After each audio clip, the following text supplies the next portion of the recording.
هنعمل النهاردة صنف من الأصناف اللي بتكون دايما موجودة عندنا على السفرة المصرية، اللي هو الجلاش المصري باللحمة المفرومة. الصنف ده بنعمله كلنا في العزومات، وكلنا بنحب كمان نعمله لما نكون مستعجلين ومعندناش وقت نعمل أكلة، فبنعمله ما بياخدش معنا وقت. الصينية دي تعتبر معشوقة الجماهير وكل الناس بتحبها.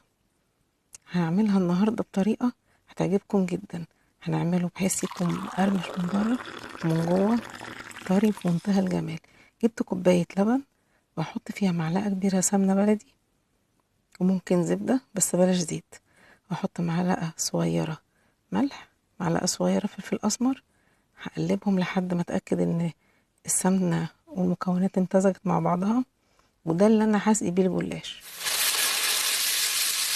في طاسة حطيت معلقة كبيرة سمنة،